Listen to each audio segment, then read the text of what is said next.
there's a kind of a fundamental basis for post-traumatic slave syndrome. How many of you are familiar with post-traumatic stress disorder? Yeah, okay. So these are things, I mean, most of you are people who are in the field that have done the work. You're here representing the people who are really in the trenches, and I appreciate and respect that. The theory very often, when people hear it, post-traumatic slave syndrome, I try to kind of get at kind of what's going on in the room. There's ambivalence, there's feelings of, you know, what? Come on now. What are we saying now about the slavery thing? It's over. You know, get over it. You know, we're done. We have that kind of feeling. And how possibly is she drawing a connection between something that happened so long ago in contemporary society? You know, come on, are you trying to find an excuse? Are you trying to blame people?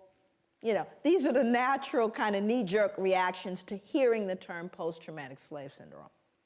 However, I would submit to you that, you know, it's based on research. So I did about 6 years of research specifically looking at violence. My area of focus is violence.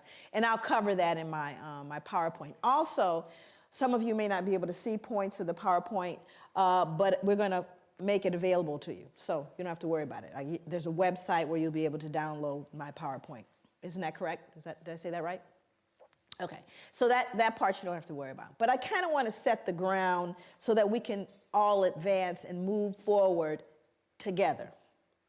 Now, the reason I do that and the reason why I began that way is because there's an assumption, a fundamental assumption in a room this size with people very well educated, people very well exposed, that we're all entering this discussion at the same level. And we are not. I can guarantee you we are not. We all have our ideas and our beliefs, and then we all have our experience. For example, the people of color that are in the room, all the people of color that are in this room are arriving in this room at a different level because they have lived in this skin. And we're rarely given any kind of appreciation or understanding of what you have to live with walking through the world with this skin. So you kind of come in at a different level of awareness about the discussion. And then you have folks that come into this discussion that are educated around it, that are clear about it, but can't really empathize their way through it. In other words, it's not a feeling thing, it's a cerebral thing. So some people stay intellectual because that's a level of comfort. Nothing wrong with that. But very different from the person who lives in the skin. It is personal and it is emotional. Okay, so all of that's going on in this room even before we get started. But as people commit it, you know, it may get a bit uncomfortable. But that's okay, because it's been uncomfortable living in this skin. It's been uncomfortable. And we have to learn how to deal with that discomfort and stay in the room. So when we look at the fundamental premise of trauma, and we understand the nature of trauma, we know that there have been other groups that we've looked at the etiology of contemporary behavior based on multi-generational trauma. One group, Jewish Holocaust, families of Jewish Holocaust, and the fact that the Jewish community is very, very clear about honoring that Holocaust. So much so that Spielberg will probably make another movie. And I'm not mad at him, because what he's doing is ensuring that the generations that come will never forget the Holocaust and its impact upon Jewish people. You'll look at folks throughout the world, even Aboriginal folks in the United States, where more focus is being done on what colonialism has done. We've looked at Japanese internment. We've looked at Australian Aboriginal folks. We've looked at multi-generational impact of trauma on people who have had tragedies like the tsunami victims. We'll look at everybody. But when it comes to looking at Africans, there's a visceral response. Oh, come on, let's not. Why are you? And it's a curious thing as a social scientist to me that you get so much pushback when you talk about Africa. And we look at the legacy of slavery. You get so much pushback, but more importantly is why do you get the pushback? See, as a social scientist, I'm less concerned with the material, which I'm clear about. I'm more interested in why the behavior. Why is there such reticence at looking at this issue? And the answer is, when you peel back the layers of this, we peel back everybody's layers. Everyone gets naked in this room, and that's not always comfortable. It's also very comfortable to talk about the other's pathology. And the reason why I think that becomes important is so that when we begin to engage in this discussion, we don't find ourselves falling victim to the fear, guilt, all of that stuff that's not useful to anyone. It's not useful. This means we're going to peel the layers back. And while 246 years, as it were, in American history of American chattel slavery, starting with 1619 to the ratification of the 13th Amendment in the United States, we're looking at 246 years of American chattel slavery. And it's very comfortable, and I think to some degree people can say, you can't have 246 years of trauma and expect that nothing happened, especially when that trauma was followed by more trauma, especially given the fact that there was never a point of healing. Not difficult to do the math here. This is not deep and philosophical. It really makes sense. But you know what else is true? You can't have 246 years of folks engaged in a traumatic experience that were white that went unaffected. That means everybody has been affected and infected by this thing. So that's the part that gets uncomfortable, because it's usually okay to look at the other. We're going to look at everybody. This is going to be one where we really show the elephant in the room, and only for the purposes of recognizing that unless we do so, none of us can heal. This is not a process that any of us can do individually by ourselves. This is a collective process. And so therefore, we're all going to be engaged. And it's not just a pointing of fingers at anyone. It's recognizing that you and I, all of us, have been impacted by historical multi-generational trauma. Now, let's look at it very specifically. When we look at trauma in its very, clinical sense, my background, clinical psychology, understanding what trauma is, people can experience a single trauma, one trauma, indirectly, meaning that they didn't have to be present for the direct trauma. Meaning, say for example, you all heard about 9/11 and taking down the buildings in New York, right? Yes? 9/11. Everybody in the world got told about that. Matter of fact, I think everybody in America got diagnosed with post-traumatic stress disorder as a result of that. But I would submit to you we were traumatized long before that. But there were individuals that were at ground zero, and I know them. My niece was in one of the buildings. So she decided, while she was in one of the buildings, they kept telling her, just stay where you are. They kept saying, stay where you are. We think people should stay where they are. She said, and everything in her mind said, get out. So she got out. Matter of fact, she leapt over the security guard to get out of the building. And it's a good thing she did. But during that time, there were people at ground zero, for example, like my niece. And there were people who watched it on television. And then there were people in other countries who heard about it. So there are varying levels of understanding around this trauma that happened in the United States. There were people at ground zero, were there, saw folks falling out the sky, got videotape footage of it, watched it on television, invited folks over and drank beer. Not traumatized. No trauma. There were people maybe in another country, in Brazil, saw it on television, in psychotherapy right now, can't get on planes, on medication, and people talk softly to them twice a week. So the variance in terms of those who are traumatized by a traumatic event and those who are not, we're unique as individuals. Everybody's not traumatized by a traumatic event, whether it's direct or not. But when we start talking about chattel slavery, we're not talking about one trauma. We're not talking about a specific event. We're talking about generations of trauma with no intervention. Based on what I know about sugar plantations, tobacco, and the Caribbean, what I know about American chattel slavery and the plantations there, does anyone right now ever recall mental health assistance to slaves? Anybody remember sending in the therapist after I sold off your son, daughter, raped folks? At any point? Never. Second question. After slavery was officially over, now you're free. Anybody remember any therapy then?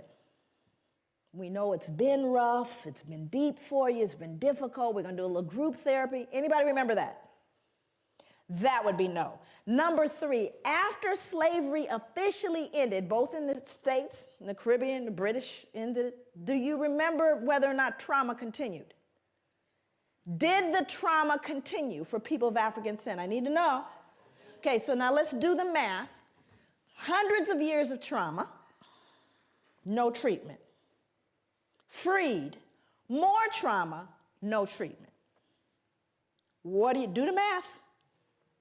Do you think there may be residual impacts of that trauma? Of course there is. It didn't end, friends, and it hasn't ended yet. So I think on one point, African people and people of African descent are extremely resilient. Matter of fact, I think we're a miracle. Far be it for us to pathologize or to look and cast this idea of weak and sick people. Oh, on the contrary, I'm profoundly resilient because we've done everything we've done thus far with no help, with not even the ability to have this discussion.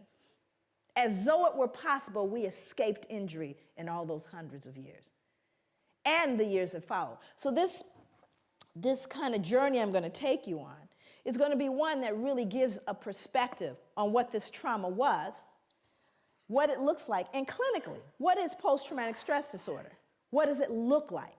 Now, let me give you a little snapshot. We'll get into it in more depth a little later. But post-traumatic stress disorder, if in fact you are diagnosed with that, again, remember, direct or indirect trauma, here are some of the symptoms.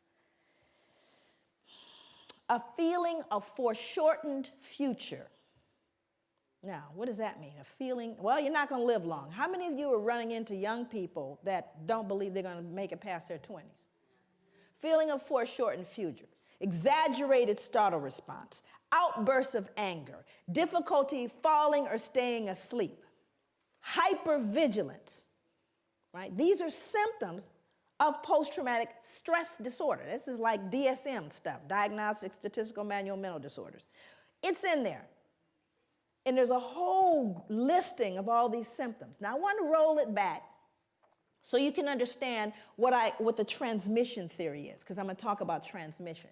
So how does a person that's been traumatized by post-traumatic, literally has a diagnosis of post-traumatic stress disorder, and can we, if we are logical and we are reasonable people, assume that a fair number of Africans had to have had post-traumatic stress disorder? You think?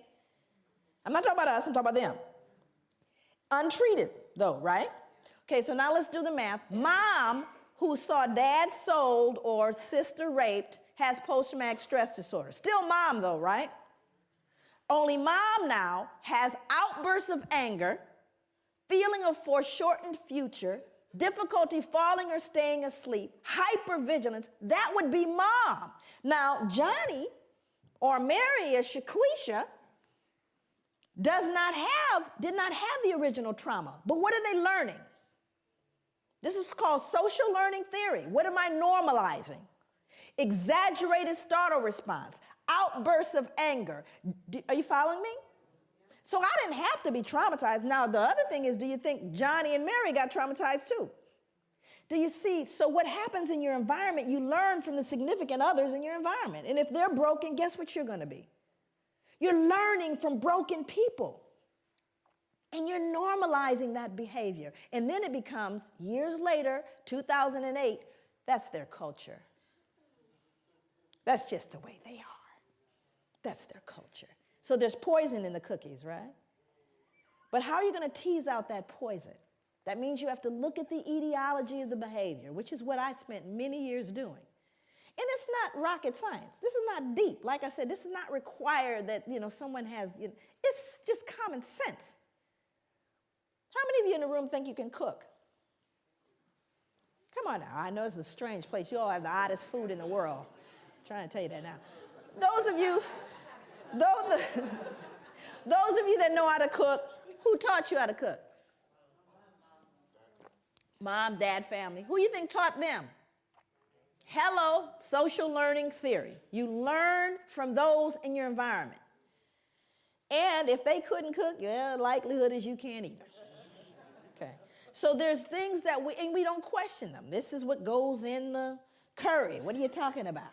This is how you make curry. Well, how you know? Because that's the way my mother made it. Well, maybe, she didn't get the recipe right. Actually, I wrote Post-Traumatic Slave Syndrome, the book, which is here. The book is called Post-Traumatic Slave Syndrome, America's Legacy of Enduring Injury and Healing. I recently have written a study guide, which is being edited now. But the reason why I wrote the book is really to put a name to what I was looking at. I started to look at behaviors in African people and people of African descent. A long time, people ask me all the time, I just was interviewed by ABC, and they wanted to know, where did this come from? It came from growing up black. No, there's nothing deep there. I grew up looking at black folks and wondering why we behaved the way we did. Very little had to do with white people. Very little. I was looking at black people, and I wanted to understand our behavior. I am 50 years old, and I remember looking at people who were, growing up in South Central Los Angeles. That's where I grew up. My parents are from the South, from Louisiana, and from Belize. And one of the things that I started to notice are certain behaviors that black people engaged in that I started realizing, not just African Americans, African Caribbean people, I came here, heard the same thing, behaviors around what we look like. Like, for example, I would hear people, and most people here, white or black or wherever you are in the spectrum, you've seen the behavior and wondered about it. I know you have, because I wondered about it. Where you have black people that aren't black. How many people have met black people that actually aren't black? Now, this is an interesting phenomenon. These are black people that will tell you before, first of all, they certainly look black to me. They look black, but they don't say they're black. I've got quite a bit of Indian in me. Did I mention that? A lot of my family are from, all of a sudden there's something else, right? And you're looking going, sure could have fooled me, you look black to me, right? Now this would be something that I could ignore if it stopped when I was a child in South Central, but it didn't. You could hear it in rap music today. Same behavior. Matter of fact, the rap videos, they just need to clone the same girl, right? I could draw her right now, what she looks like. The little wavy hair, and she's black, but not too black. Okay? And what is that about? What is its etiology, and why does it persist? That means that it's an intracultural phenomenon that's being passed along through generations. But why? What is this self-loathing that I see in contemporary black folks? I'm not going back to slavery. I'm talking about today, who hate and despise the reflection in the mirror. That's what I wanted to know. So that's what led me on my journey, if you will. Again, not an unusual journey. Of course, I'm going to kind of pop back and forth through British history and American history. James Madison was a very important figure in American history, President of the United States, 1751 to 1836. He said, blacks are inhabitants, but as debased by servitude below the equal level of free inhabitants, which regards the slave as divested of 2/5 of the man. This is called the 3/5 compromise. And what they were trying to figure out is, what are we going to do? How are we going to count these black folks? Because, based on how many people you have residing in a particular state, the more representatives you can send to the House of Representatives, and thus the more power that particular state can wield. So the question was, how do you count the slaves?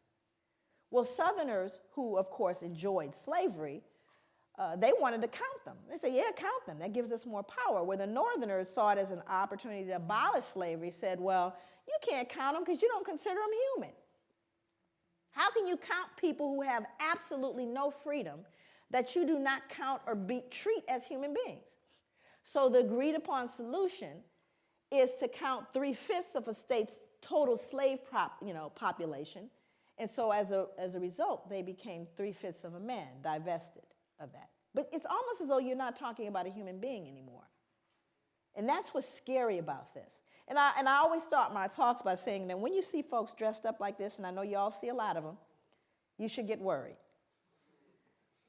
I always get concerned when I see them dressed up like that, like this guy here. This next guy was someone that I struggled with.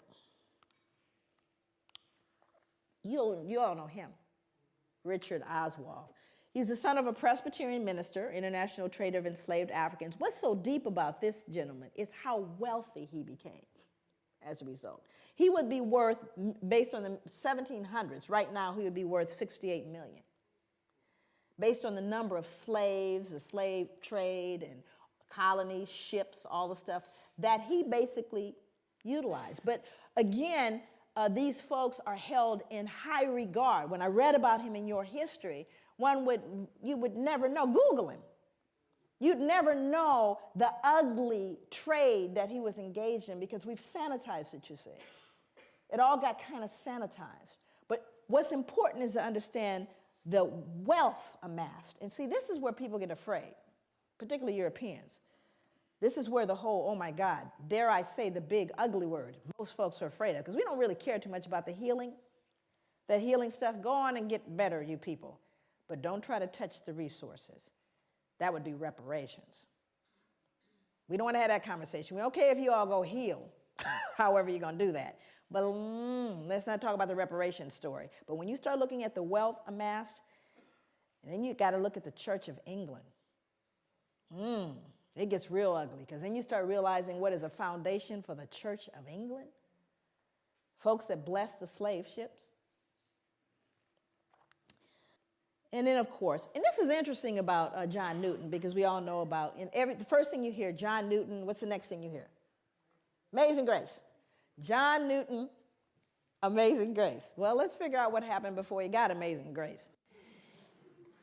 He said slaves are lesser creatures without Christian souls and thus are not destined for the next world. Now, what becomes important about this kind, and you'll see it both in American history as well, there is this kind of dehumanization of African people. Because you got to ask yourself this question: how do people who deem themselves superior, who see themselves as the civilizers, who recognize themselves as what we call manifest destiny, the white man's burden of civilizing all the rest of the races, how do you reconcile being the superior being and engaging in barbaric behavior? What that produces is something called cognitive dissonance. How many people are familiar with that?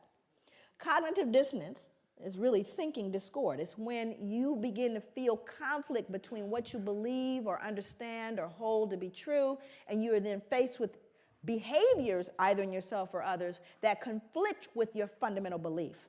It produces cognitive dissonance. Human beings don't function well with cognitive dissonance. You must remove the cognitive dissonance in order to function. So in order for people to perpetuate slavery and to perpetuate that whole system that lasts for centuries, you had to remove all dissonance associated with it. Can't be anything wrong with me. Certainly isn't us. We're the civilizers. We're the superior, so it must be them. Oh, yes. Well, you see, they don't even have souls. Now I can go to sleep because I'm not really dealing with a human being. Are you following me? Okay, let's see what else he said. He said, when the women and girls are taken on board a ship naked, trembling, terrified, they are often exposed to the wanton rudeness of white savages. The prey is divided upon the spot. Look at the choice of words, the prey. Resistance or refusal would be utterly in vain. And then he says, I sinned with a high hand. Yeah, and then he wrote Amazing Grace. Okay. So it's really important to understand that hand in hand with the behavior was a mindset that is so damaging. You see, I call it the secret. Not the secret that everybody's been talking about, that secret. This secret is the kind that makes you sick. How many people here are in mental health, have done direct mental health treatment with folks? If you've done you know that the secrets make us sick, yes? Isn't it the secrets that cause people the pathology? Right? How long have white people had to hold this secret? How long and how many generations had to stop and pretend Grandpa didn't do what he did? That the wealth we enjoy was not on the backs of some of these little girls. Think about how long one had to keep that secret. And the only thing you could do is either pathologize the other. It's all their fault, because it certainly wasn't great-granddad. Look how well he dresses. Do you understand what I'm saying? So when I say that this pathology goes hand in hand, I kid you not. Then you have science. And whenever we are in a process of trying to legitimize things, it's so amazing. You know, people always say this to me, even black people, when they hear about post-traumatic. Because you know it's not correct unless you can count it and measure it, right? Science is the final. It is the number one. If you can say it's scientific, then you basically trump everything else, right? Science determines reality. So if we can scientifically assert a thing to be true, then in fact it is true, because it's scientifically proven. It's a scientific fact. Matter of fact, that's what people will tell you when you try to say to them, I don't know if I agree with you. You know, it's scientific. It's a scientific fact, what I'm saying here, right? Which somehow makes it what? True. And it's also in a book. Now let's do the math. It's in a book, and it's scientifically proven. Did anybody here realize that recently we lost a planet? Anybody know what planet we lost? How you lose a planet? You know, I became fond of the little picture with we lost a planet. We didn't lose a planet. You know what it means? Science was wrong. Now, have they ever said, you know, we were wrong about that planet thing? No. It's called a paradigm shift. So let's go to science. And I think it's important that we do. So we go to someone named Carl von Linnaeus. Now, Carl von Linnaeus becomes an important character in this whole conspiracy of silence and legitimacy and removing the dissonance. Carl von Linnaeus developed a system based on a criterion of skin color and laid the basis for 19th century racial classification. Linnaeus properly began the science of anthropology. So here we have the father of anthropology. Although color classification of races dated back to the ancient Egyptians, anthropologists refer to Linnaeus's Systema Naturae of 1735 as the first modern study of man. While Linnaeus advanced classification with his use of a color criterion, he also fixed on his 4 families of man certain moral and intellectual peculiarities that continued into the 19th century anthropological vocabulary. He described Homo Americanus. Who might that be? That would be Native Americans, American Indians. Homo Americanus. And what did he say about them? He said they were reddish, choleric, obstinate, contented, and regulated by custom. Homo Europaeus, as white, fickle, sanguine, blue-eyed, gentle, and governed by laws. Homo Asiaticus, that'd be Asians, as sallow, grave, dignified, avaricious, and ruled by opinions.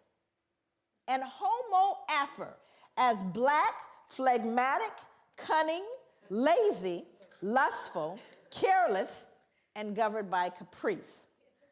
These insights into what Linnaeus defined as racial character, personality traits, behavior, intelligence, language, and a host of other related categories were transmitted into subsequent attempts at a science of classification and became more fixed than the races themselves. Not a shred of science here. But it is in a book. And it's touted as science. And what's more important, you know, my students, I teach graduate students in social work. And they'll say, but Dr. Leary, my God, we're looking at 1707 to 1778. We are, right?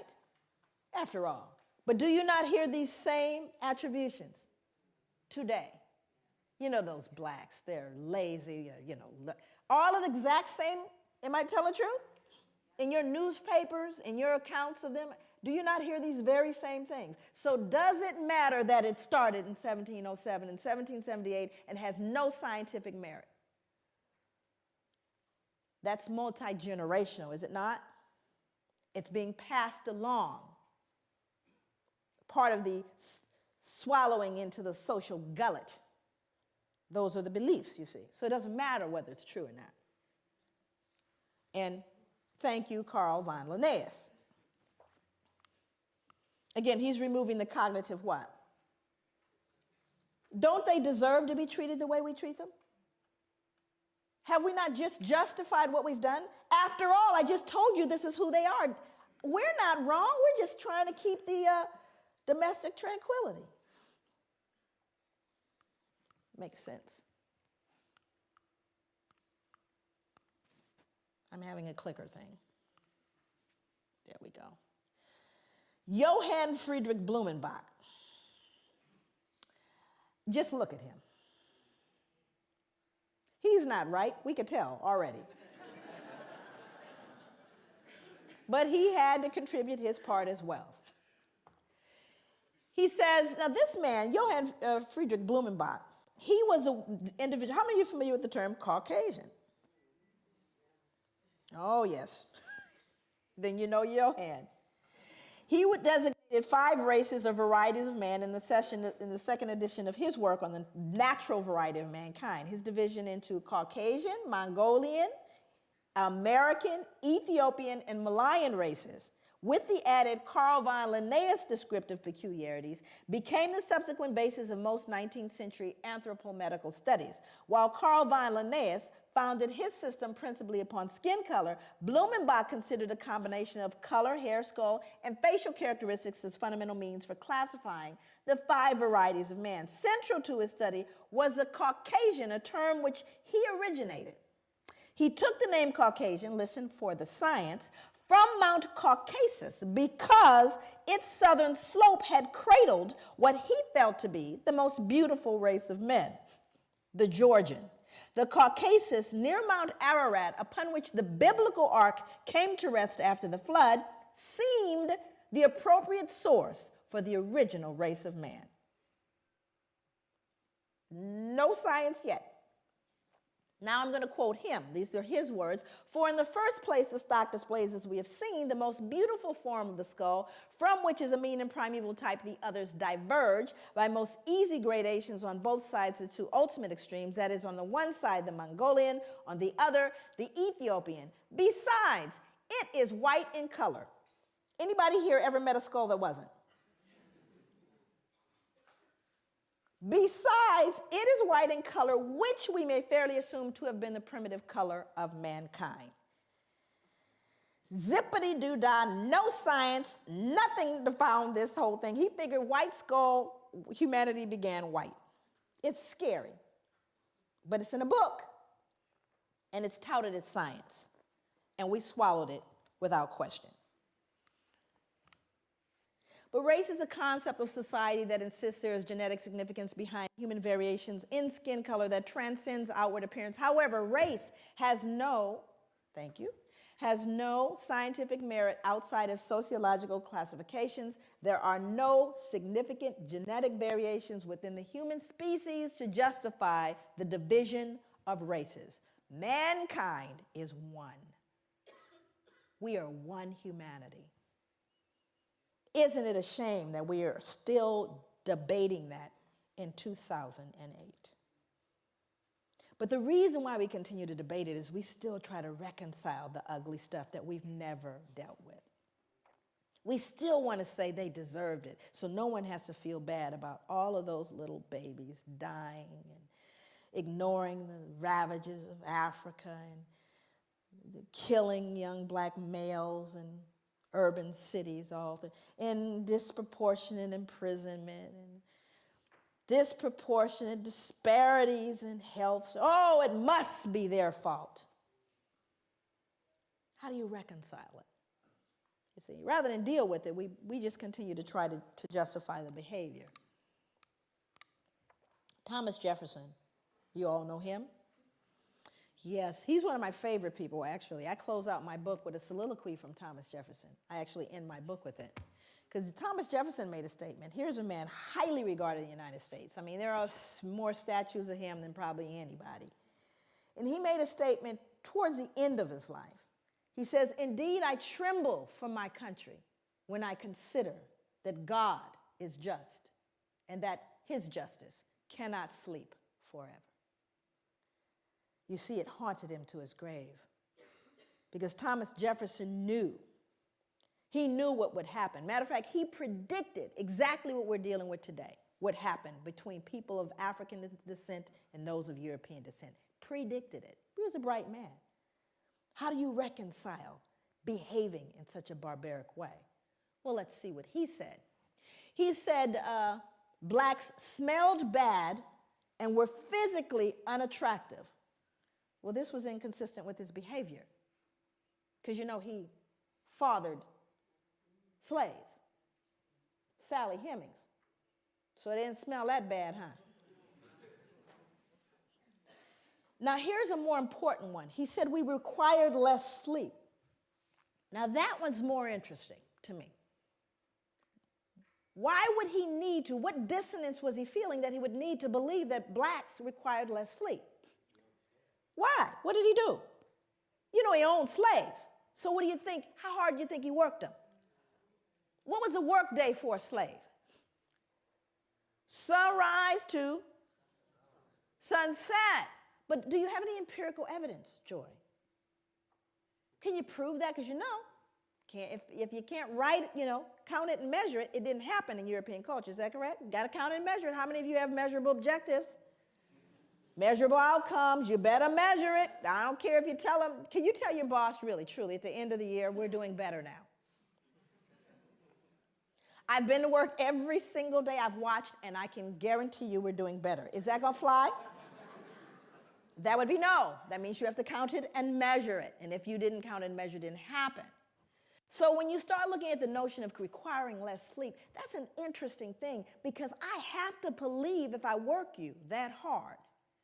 And boy, I got humbled when I found out how hard folks worked in the sugar plantations. Ooh-wee, I got humbled by how hard folks in the Caribbean were worked. But what I decided to do is I looked at the Library of Congress. Most of my work over the 9 years that it took to write the book, 6 years of that was research. The other part of it had to do with doing interviews of elders and reading slave narratives, and there are thousands of them. This is just one taken from the Library of Congress. Sarah Gudger from North Carolina wrote, "Never known nothing but work, never knew rest, felt like my back was going to break. This the gospel truth." Then I looked at what happened in the sugar plantations, and this was amazing.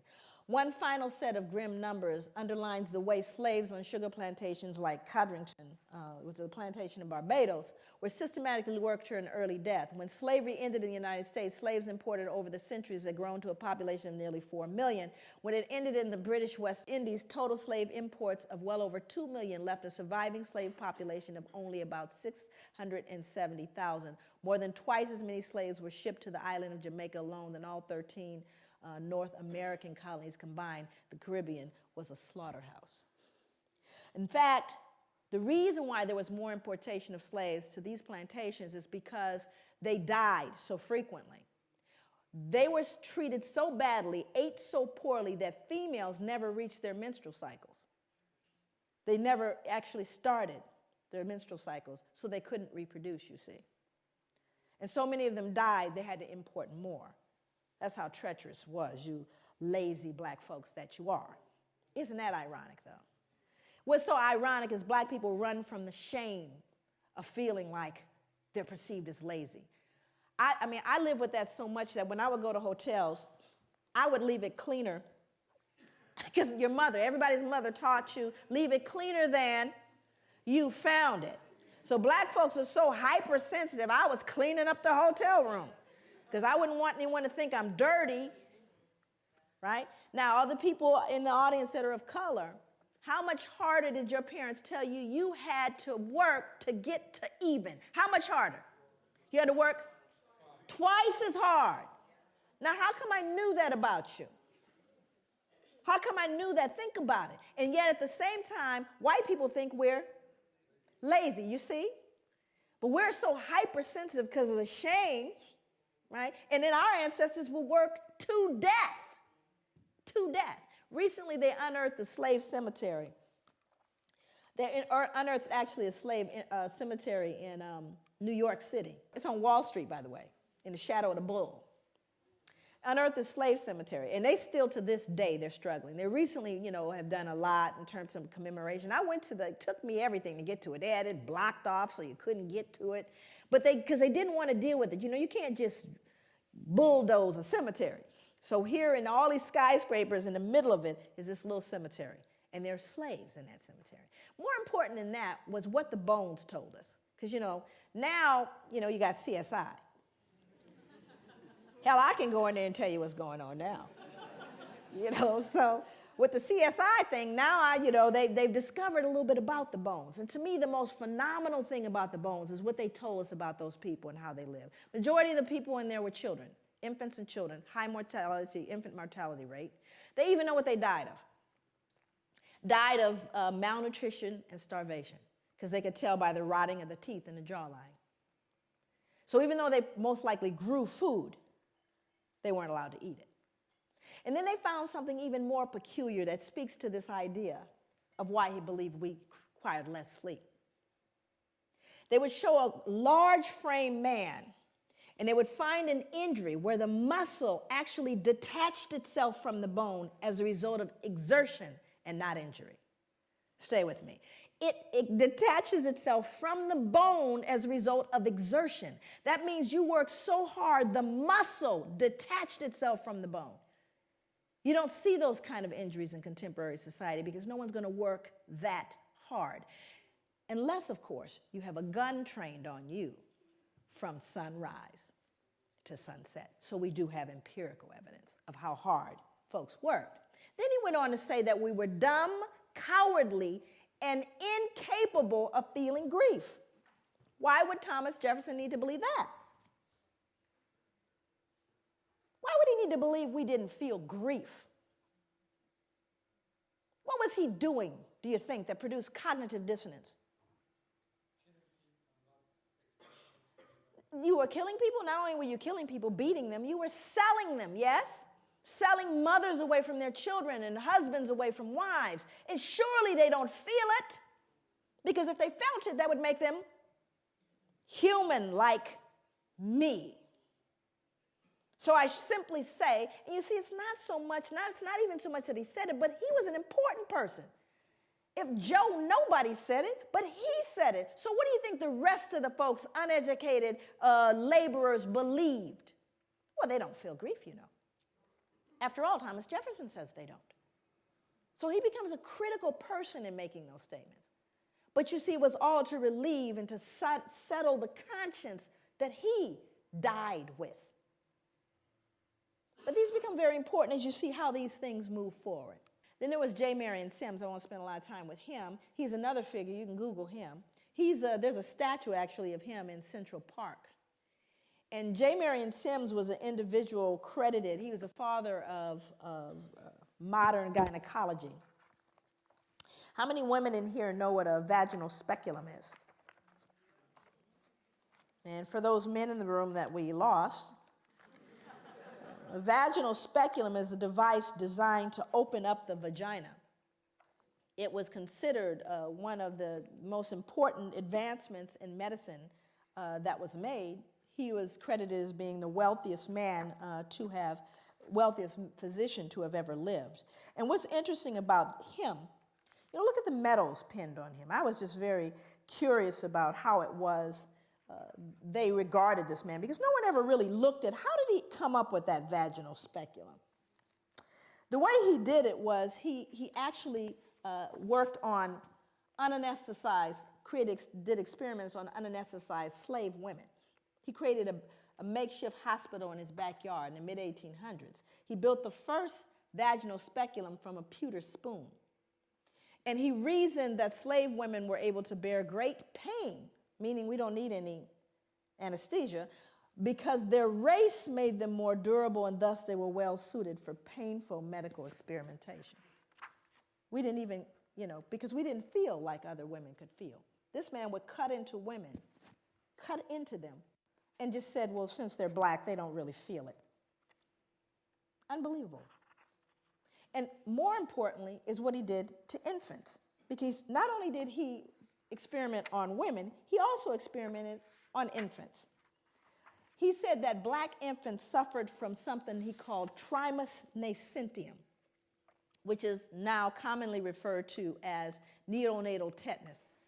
Neonatal tetanus originates in horse manure, which was a likely cause of the disease in slave infants. He attributed it to the indecency and intellectual flaws of slave infants, together with skull malformations at birth. That is a shoemaker's awl. And that's an 1800s shoemaker's awl.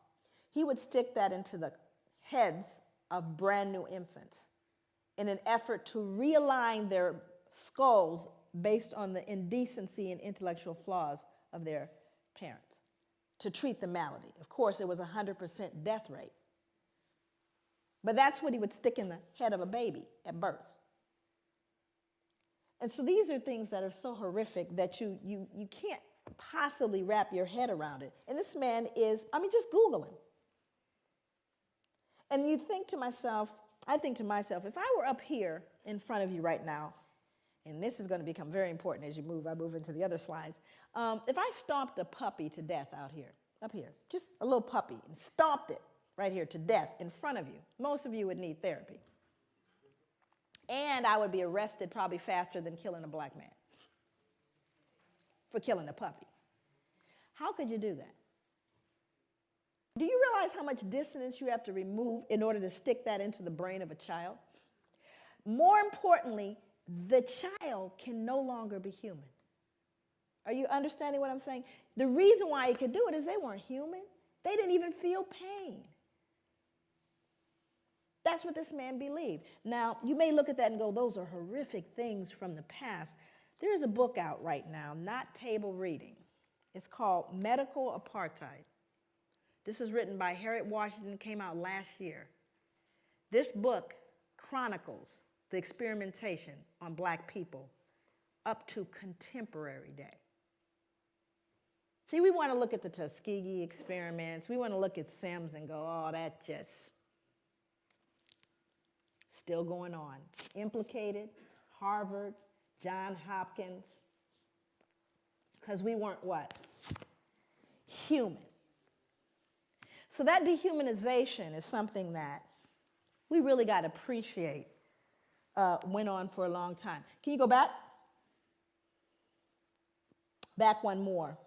No white could ever rape a slave woman. The regulations of law as to the white race on the subject of sexual intercourse do not and cannot, for obvious reasons, apply to slaves. Their intercourse is promiscuous. We've now justified raping black women because they can't be raped. We aren't raping them. They're promiscuous by nature. So we can't do it. Forward, one more. The fact that white men could profit from raping their female slaves does not mean that their motive was economic. The rape of slave women by their masters was primarily a weapon of terror that reinforced whites' domination over their human property. Rape was an act of physical violence designed to stifle black women's will to resist and to remind them of their servile status. These become important instruments that you look at. And I want to give you some statistics as it relates to American history. By the mid-1800s, there was over 600,000 mixed-race children born. 600,000. How many of you know what miscegenation is? Miscegenation is an illegal marriage between people of different races. Actually, it was very profound here. That it was illegal to marry someone of another race. So when you consider the fact that one of the greatest issues and one of the number one reasons why black men were lynched, beaten, and imprisoned had to do with the fear that they were going to rape whom? White women. Now the numbers, we're talking about pure numbers alone. It was who being raped? Okay, it was black women being raped, but they can be raped. Let's advance forward. Before we get into the Casual Killing Act, the Casual Killing Act was written because of the number of people who were killed while being corrected. Okay. And if any slave resists his master, owner, or other person by his or her order, correcting such slave, and shall happen to be killed in such correction, it shall not be counted felony, but the master, owner, and every other person so giving correction shall be acquitted of all punishment and accusation for the same, as if such accident had never happened. So that means that if you happen to be correcting someone and you beat them to death, you know how hard it is to beat someone to death? I mean, I thought about that. I said it happens so frequently that they created a law so that you wouldn't feel any what? No guilt, because you were simply correcting them. It wasn't your fault. So I went back to look at who was beating folks to death. I wanted to know. And it was white women. White women were beating black children to death.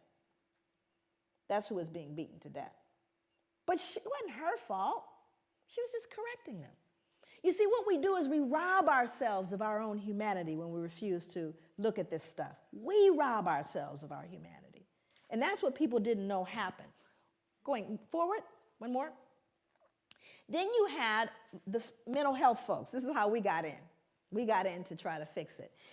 In the early years of the 19th century, a physician named Samuel A. Cartwright argued that two particular forms of mental illness caused by nerve disorders were prevalent among slaves. One was drapetomania, which was diagnosable by a single symptom: the uncontrollable urge to escape from slavery. So now what we've done is we've now pathologized your desire to be free. Must be something wrong with them. Keep trying to free themselves.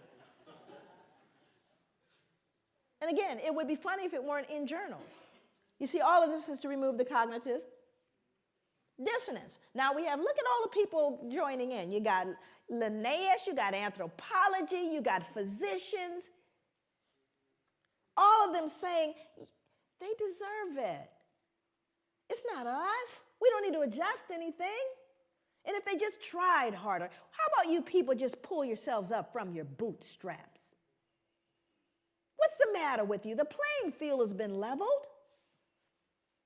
Well, we're going to see if, in fact, it's been leveled. Or is that conjecture? Move forward. Now, I want you to look at this photo very closely, and I want you to see who's in it. More important than the man hanging, because you got to understand the lynchings that occurred in America happened after slavery, not during. Thousands of lynchings happened after slavery, because this is a reaction to white fear of what we would do once freed. But we didn't create a vigilante group to take out white people, but they did create a vigilante group to take us out now that we're free. See, that happened after slavery. They were called the what? The Ku Klux Klan. They don't wear hoods anymore, they wear suits. But they're alive and well all over the world, even here. So, look at who's in the picture. I want you to look at this little girl in particular. You can't see her closely, but she's actually grimacing, like smirking. Now, remember, let's go back to the puppy concept here. She would be loathed and torn up probably if this was a puppy, which means he's less than that, because she's not disturbed. This little girl is not disturbed by this, but she should be, shouldn't she? People always ask me, they go, Joy, what was the impact on white people? There it is, right there. Can't feel any empathy for him. None, zero, zip. There's a little one back here, even smaller. Because whatever she's been taught or told, socialized to believe, makes him no longer human.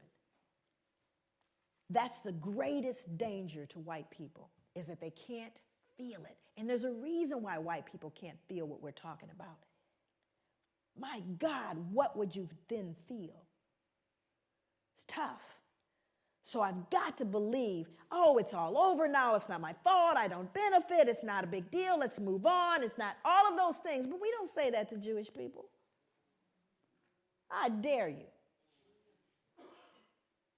But you have to understand, when you unearth this one, that's what we did to our children. Let's move forward.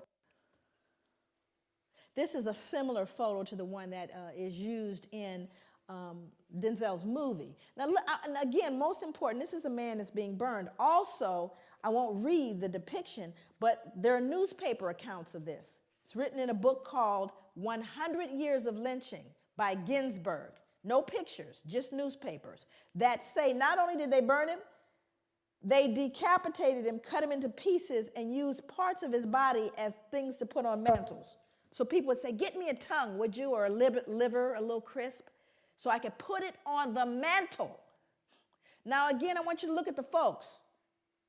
I want you to look at who's here. We're not talking about the toothless, big gut, hooded wonder, are we?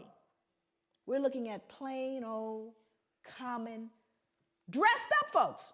They're squeezing, please, I want my picture taken. Are you following me? This is somebody's cousin, uncle, somebody.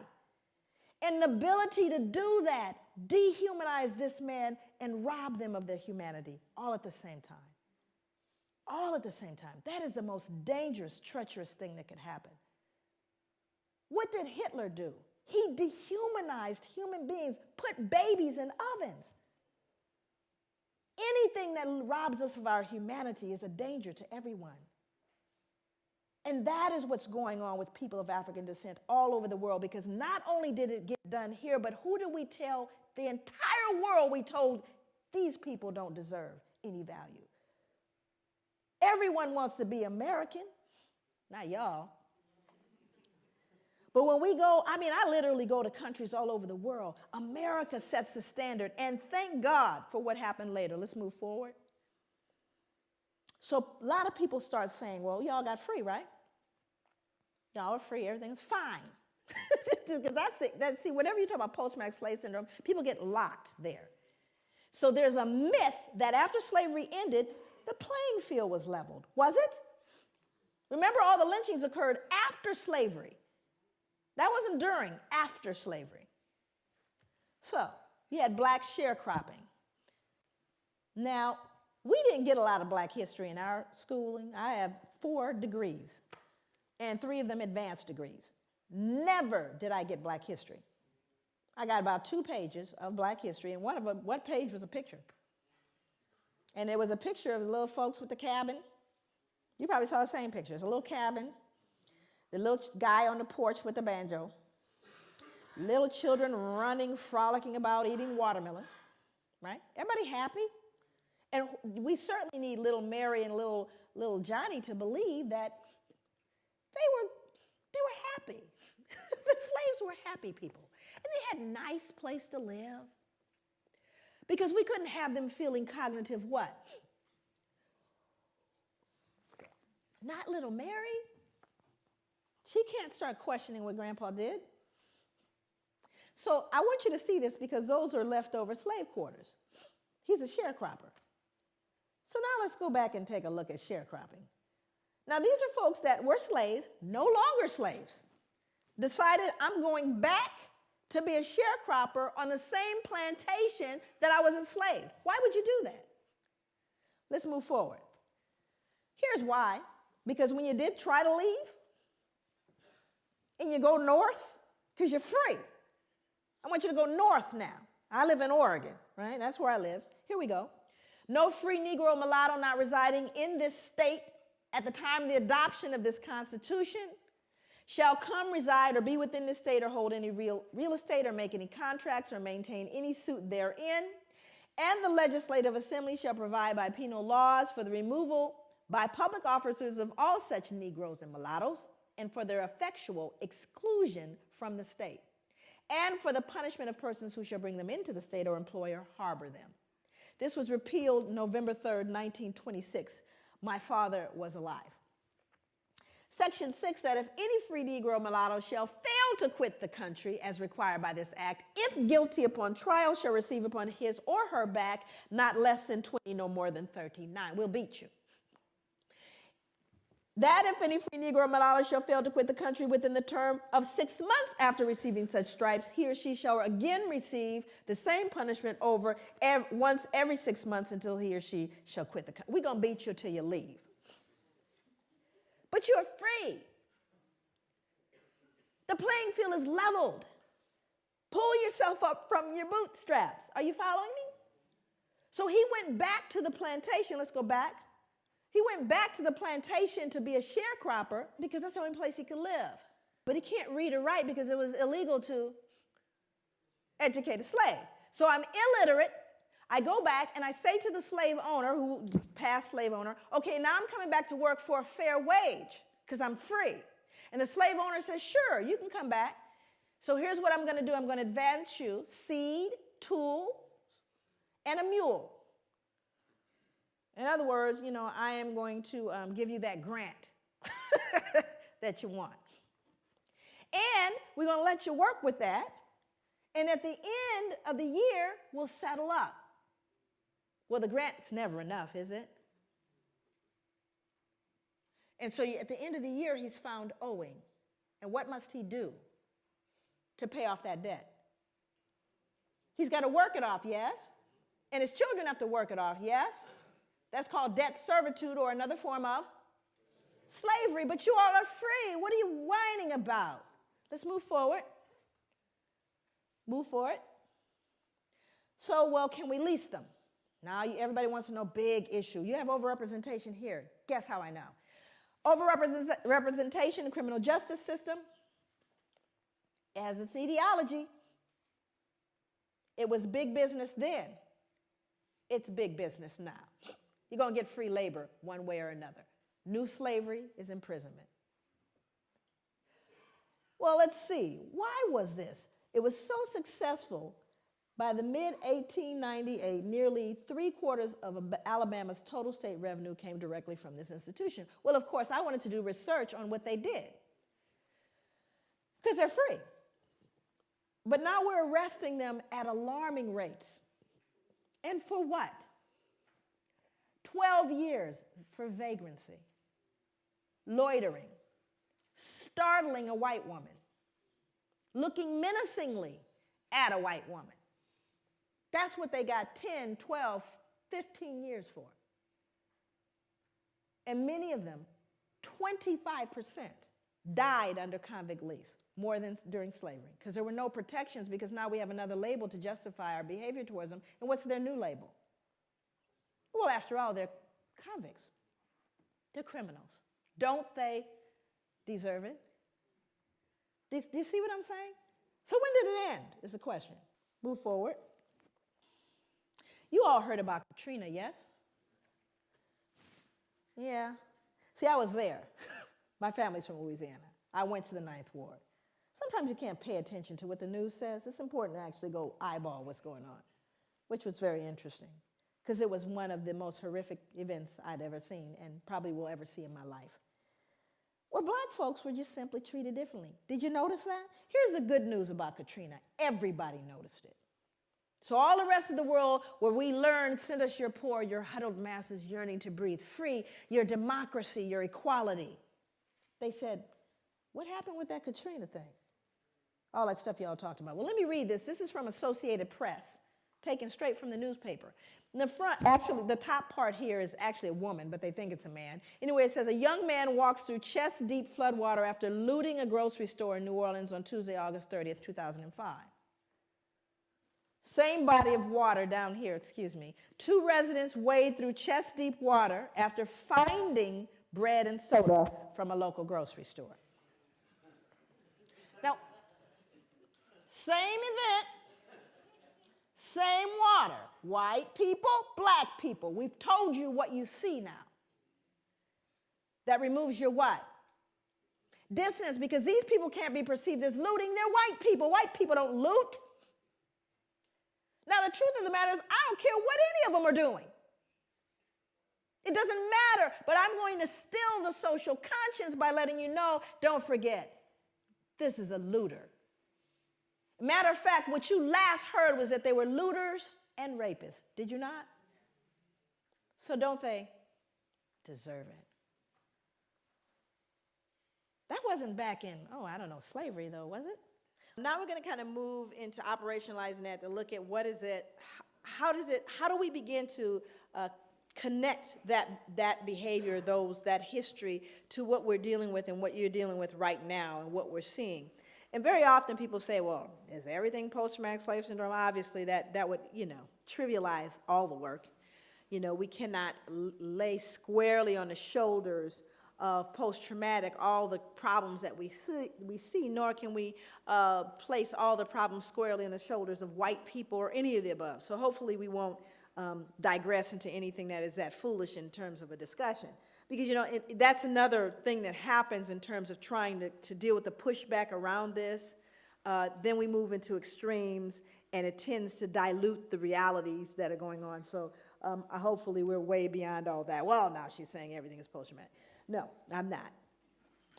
And most of my work, my background is really in the field, doing work in the community and grassroots. That's where my training was in terms of my clinical work. And just, the fact that I've always been, this work started on the ground. It didn't start here. Matter of fact, I got the attention of places like Oxford and Harvard and, the Ivy League and major institutions, even the FBI, but those were things that happened after I started doing the work on the grassroots level. And so for me, my commitment is to healing. So this is not an exercise in some kind of broad intellectual esoteric. It's really about how do we then take this information and help a person extricate themselves from behavior that they've learned and or been socialized to believe, black and white, and everyone in the middle that has been affected by this. What do we do? So this is kind of looking at the contemporary kind of reflection of the trauma, which is white supremacy and terrorism. That continues. We see that on a daily basis in the United States as well as here. This book is called Breaking Rank by Norm Stamper. Norm Stamper is a 34-year police veteran. He was a chief of police for the cities of San Diego and Seattle. This is a white man wrote this book called Breaking Rank, and he really did. So all I can tell you is he broke rank. I've been trying to meet Norm. Norm travels quite a bit, and he gets a considerable amount of death threats because of what he's done. But he talked about, and this is contemporary.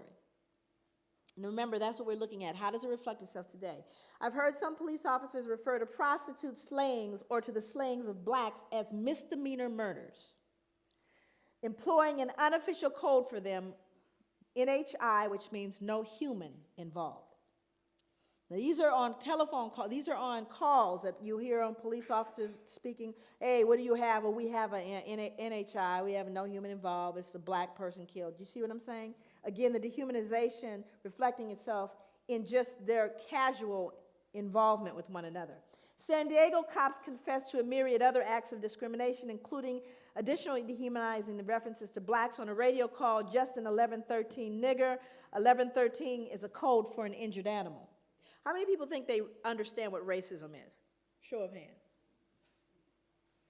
Come on, you think you know. I'm not suggesting I know. I just have a couple of definitions that kind of came to me as I thought about. How many people think there are white racists? That there are white racists out there? How many think there are black racists out there? Okay. Now, this is an interesting thing because this becomes important as we begin to define concepts. Now, I do that. I usually define concepts all the way. But one of the things that I do is I try to help people get a picture of what I mean by racism. So tell me how it is. First category is white racism, then we'll deal with black racism. So white racism. Tell me the ways in which white racism adversely impacts the lives of black people. Just what are the ways that white racism can adversely impact the lives of black people as a group? What are some of those ways? I'm sorry? Power, but how is that defined specifically? Education, okay. I'm sorry? Economically, employment. What else? Housing, what else? Policing. Why are we here today? Healthcare, okay. Now, we could actually kind of grow that list. Now we're going to move over to black racism. Tell me the ways in which black racism adversely impacts the lives of white people as an entire group. Thank you. The reason why you become silent, there's one that always comes up, and that's fear. White people are afraid of black people. They are afraid of us. And it's a very interesting thing because black people know it. We know white people are afraid, but you have to start getting into the psychology. What are you afraid of? Why are you afraid? But it's an interesting dynamic. Now, also you see the difference in what racism is, do you not? Racism implies you have not just prejudice, but the power to do something with that prejudice. Now, I don't like you, not only that, but I'm going to control whether you can get, I may say I hate you. I hate white people. I hate them. It's not going to change you getting that, loan when you go to the bank. I can hate you all the way to the bank. Not going to change. Do you see the difference? That whereas white racism says, not only do I not like you, but I'm going to change the impact of where you can live. I'm going to determine with that racism where your powers are. You following me? And I'm talking about as a group, not an individual, because people said, I remember when my uncle didn't. I'm not talking about your uncle. I'm talking about the whole group. I'm not talking about an incident. That's a difference. But white people are afraid. So let's get into how this fear impacts criminal justice. Because if white people in this room are afraid of black people, guess who else is afraid of black people? Only they have guns. So, now let's look at what he said. Simply put, white cops are afraid of black men. We don't talk about it. We pretend it doesn't exist. We claim color blindness. We say white officers treat black men the same way they treat white men, but that's a lie. And here's a big one. In fact, the bigger, the darker the black man, the greater the fear. Any big black men in here? You got a big old bullseye on you, even if you got the suit on. And it's the truth, because statistics bear it out. The African community knows this. Hell, most whites know it. Yet, even though it's essential, if not the defining ingredient in the makeup of police racism, white cops won't admit it to themselves or to others. He goes on to talk about actually learning it in the academy. Norm Stamper, he told on everybody. He had folks indicted. He now lives in a cabin on a mountain somewhere in the San Juan Islands. That's where he lives. Nobody knows where he lives because he knows they're coming after him, and they have. This is a statement from the book also. Race and class discrimination are all too real in every phase of the criminal justice system, from arrest to sentencing. Impoverished black defendants, and this is going to sound familiar to you, are far more likely to wind up on death row than richer middle-class whites, or the 3,700 inmates now awaiting execution nationwide, 43% are African American. Black defendants are not accorded the same due process rights as whites. Their cases are not given the same scrutiny and consideration afforded to white defendants. Not now, not ever, not in this country. This is what the man said. It was dismal. But he doesn't believe it's possible in the current system. So what we have to realize is we need to be realistic about that. So what I have to do is teach my sons how to navigate this, do I not? Doesn't matter what I think and, oh, baby, we are the world. No, this is real. You do have a bullseye on you. When you're in the elevator with the only white woman there, and you're the big black man, she's clutching her purse and she's worried. That's a reality. And if you startle her too much, it used to mean you get lynched. Matter of fact, I think she could scream rape now and you get taken down. Now, this is interesting because this has to do with women. My father used to say if a white man has a cold, a black man has pneumonia. And if a black man has pneumonia, a black woman has cancer. It just kind of figures out that way. In 1986, on-duty California Highway Patrol Officer Craig Payer strangled a San Diego State University student named Kara Knott and threw her body off a 70-foot bridge. Motive, she'd resisted his sexual advances. Now let's go back and understand that, and this is an interesting thing. I worked with adolescent and adult male and female prostitutes for 5 years. I don't want you to get that confused. I'm not an ex-ho. I've actually had people say, gosh, she's come along, she used to be. She's done so well. So somehow when I say that, people think I've never been in the life, okay? I work with adolescent, adult, male and female prostitutes as a case manager counselor, okay? And during that time that I worked with folks, it was very interesting to see the perspectives and the behaviors and the attitudes that people had about prostitutes. I mean, when folks want to be, if you want to start off as a serial killer, just go kill the prostitutes. Nobody cares. They don't even CSI don't investigate the prostitute slayings, right? But when we begin to see what's been happening with particularly women of color, you know, just historically, women of color have been fodder for white men. Now, what started in the backwoods or in the cabin with the slaves, it never went away, you know. And I want to speak to this because this is a tough one to swallow too. But imagine they did a study back in the 80s, and they asked men across the board, cross races, if you could get away with sexually assaulting a woman, raping a woman, in other words, and there's no possible way that you'll get, you know, penalized for it. Do you ever get, how many of you would consider doing it? This is just regular Joe, go to work with the kids. 70%. 7-0. Said if I could do it, I would do it. Imagine being able to do that for a couple hundred years with impunity. Imagine, you don't have to worry about, you know, you talk about pedophilia and all that. Imagine being able to buy that. And then you could beat it to death, too, and get another one. I know it's tough to wrap your head around, but what happens to an appetite created like that? Where you could rape a black woman anytime you wanted to, and it wasn't considered rape because she was promiscuous. Hundreds of years. We're not talking about a few years. Hundreds of years. Protected by the law. No moral. You could go to church. It was all good. Where do you think that went after slavery ended? It didn't go away because guess who's the number one? You got folks who are pimping the women, and then you got the ones that are buying them. And who's buying them? Same middle-aged white males between 35 and 60, married with children. 5 years I work with them. These are the Johns. Still are the Johns. And still are getting hold of some of that black body. Are you following me? This is really important. No, it just mutated into something else. So now we have to figure out a way within the legal perspective to deal with these women who are out of control.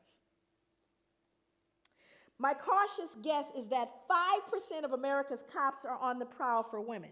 Women, you need to get concerned.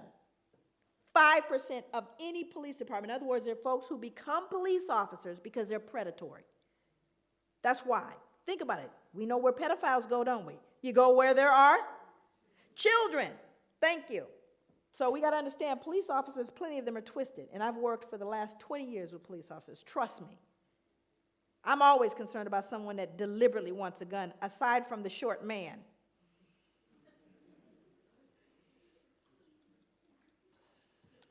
In a department the size of Seattle's, that's 63 police officers. In San Diego, 145. In New York City, 2,000. The average patrol cop makes anywhere from 10 to 20 unsupervised contacts a shift. If he's on the make, chances are a predatory cop will find you or your wife, your partner, your daughter, your sister, your mother, your friend. That's in general. And you see, you get a freebie when you have a person of color because they have no rights. It is not hard to understand why people of color, the poor, and younger Americans did not and do not look upon the police as, quote, theirs. Compare and contrast. Are the police as an institution known for their protection of the innocent against deception, or do they deceive the innocent? Do the police protect the weak against oppression or intimidation, or do they oppress and intimidate the very people they've sworn to protect? Again, we're not talking about anybody that just fell off a truck. We're talking about a 34-year police veteran who went back, by the way, to get his PhD. Now, this was a study I did, the research I did. Now, let me explain kind of the basis of this research. 200 African-American male youth, 100 of whom are incarcerated, right? 100 of whom are not, but are from the same neighborhood. That was my the group that I was working with.